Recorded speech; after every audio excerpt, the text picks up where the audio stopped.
નવસારીના આશરે 250 વર્ષથી પુરાણા રામજી મંદિર ખાતે રામનવમીની ઉજવણી તેમજ રામ જન્મોત્સવ ખૂબ જ ધામધૂમથી ઉજવવામાં આવ્યા હતા.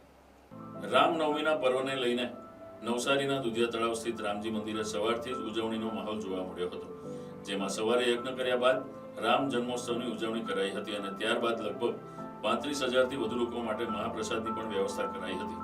આમ પ્રતિવર્ષની જેમ આ વર્ષે પણ રામ જન્મોત્સવ ખૂબ જ ભક્તિભાવપૂર્ણ વાતાવરણમાં ઉજવાયો હતો. નવસારીના આશરે 250 વર્ષથી વધુ પુરાણું રામજી મંદિર સ્વાતંત્ર્ય સેનાની વીર તાત્યા ટોપેને કારણે ઐતિહાસિક મહત્વ પણ ધરાવે છે. અંગ્રેજો સામેના બળવામાં જે લોકો આગળ આવ્યા હતા તેમાં એક લડવૈયા વીર તાત્યા ટોપે પણ હતા. આમ તો તાત્યા ટોપેને અંગ્રેજોએ ફાંસી આપ્યા હોવાનું જાહેર કરવામાં આવ્યું હતું, પરંતુ તેનો કોઈ સચોટ પુરાવો ન હોવાથી અને તાત્યા ટોપેને જ ફાંસી અપાઈ છે તેવી ઓળખ પણ ન થવાથી શંકાના આધારે પાછળથી બીજા વધુ 2 જણાને ફાંસી આપવામાં આવી હતી. તે સમયે અંગ્રેજોને ચકમો આપી અને 2 જણા ભાગી પણ ગયા હતા. આમ તાત્યા ટોપેને જ ફાંસી અપાય તે પ્રસ્થાપિત થયું ન હતું. બીજી તરફ 1862ના અરસામાં નવસારીના રામજી મંદિર ખાતે એક આધેડ વયનો તેજસ્વી વ્યક્તિ આવ્યો હતો અને બાદમાં આ વ્યક્તિ સંત ટહલદાસજી તરીકે લાંબો સમય સુધી રોકાયો હતો. ત્યારે તેનો ચહેરો, આવવાનો સમય અને બહારથી મળવા આવતા મુલાકાતીઓને જોતા આ વ્યક્તિ અંગ્રેજોને ચકમો આપીને ભાગી આવનાર બીજું કોઈ નહીં પરંતુ તાત્યા ટોપે જ હોવાનું અને નવસારીના રામજી મંદિર ખાતે ટહલદાસજી તરીકે રોકાયો હોવાનો અનેક લેખોમાં ઉલ્લેખ છે, જેને લીધે આ મંદિર ઐતિહાસિક મહત્વ પણ ધરાવે છે. રામજી મંદિર ખાતે ટહલદાસજી મહારાજની ધૂણી પણ બનાવવામાં આવી છે. ત્યારે આ વર્ષે રામનવમીની ઉજવણી નિમિત્તે મ્યુનિસિપલ કમિશનર દેવ ચૌધરી, ટ્રાફિક પીઆઈ પરાગ ડાવરા, ભારતીય જનતા પાર્ટીના અશોક ધોરાજીયા, મંદિરના પ્રમુખ દેવેશ પટેલ તેમજ મંદિરના ટ્રસ્ટીઓ અને સભ્યો સહિત અનેક મહાનુભાવો મોટી સંખ્યામાં ઉપસ્થિત રહ્યા હતા.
રામનવમીની ઉજવણી ધામધૂમથી કરવામાં આવી છે. શું કહેશો રામજી?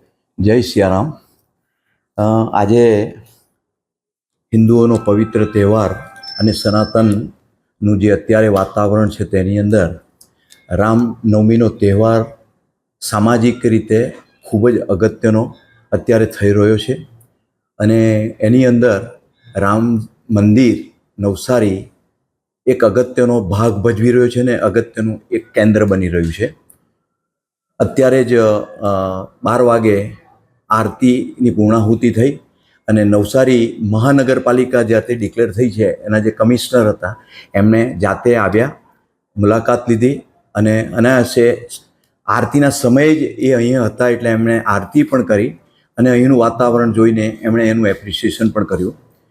અમારે માટે આજનો દિવસ એટલા માટે અગત્યનો છે કે છેલ્લા 4 દિવસથી જે મહાપ્રસાદનું આયોજન કરી રહ્યા છે તેમાં 35,000થી વધારે લાડુઓનું અમારે કમ્પલસરી અમારું એક આયોજન બહુ મોટું હોય છે.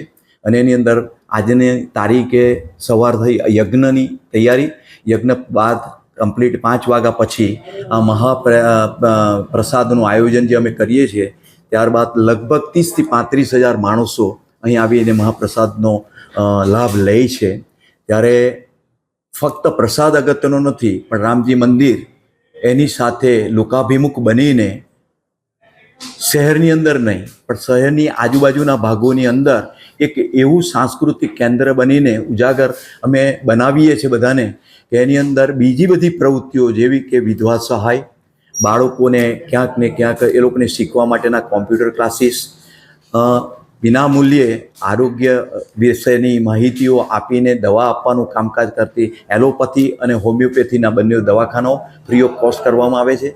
સાથે 2 મોટા છે તે ગ્રાઉન્ડ સાથે લોકોને પરવડે તેવા આ ગ્રાઉન્ડ આપીને પાર્ટી પ્લોટોનું પણ અમે આયોજન કરીએ છીએ. એસી હોલ છે અને સૌથી વધારે આ બધી બાબતોની અંદર સ્વચ્છતાનો સૌથી વધારે અમે આગ્રહ રાખીને લોકોને તકલીફ ન પડે અને સારામાં સારી સુવિધાઓ આપી શકીએ એવું અમારું હંમેશા આયોજન હોય છે.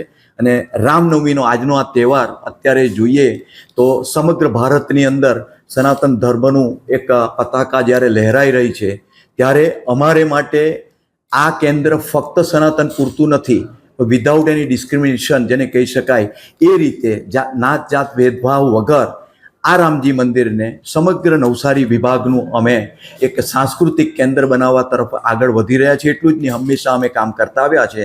અને આ ટહેલદાદની જે ટેકરી તરીકે જે ઓળખાતું આ રામજી મંદિર અમારા સૌથી ટ્રસ્ટી અને મા પ્રમુખ શ્રી દેવેશભાઈ, મોહનભાઈ ગાંધી, સેક્રેટરી ભાઈ શ્રી રાજુભાઈ, સાથે મહેશભાઈ અહીં બેઠેલા છે અને બીજા અમારા બધા જ ટ્રસ્ટીઓ આ બાબતની અંદર ખભે ખભા મિલાવીને આ કેન્દ્રને સૌથી વધારે લોકાભિમુખ બનાવીને અમારું સામાજિક ઉત્તરદાયિત્વ બનાવવાનું અમે કામ કરી રહ્યા છે.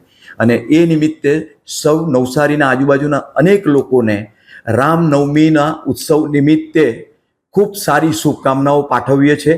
સૌ તંદુરસ્ત રહે, સારા રહે અને સૌથી વધારે ધર્મની સાથે રહીને સારા વ્યક્તિ તરીકેની એક ઓળખ ઊભી કરે એવી પરમ કૃપાળુ પરમાત્મા રામને પ્રાર્થના કરું છું. જય રામજી કી.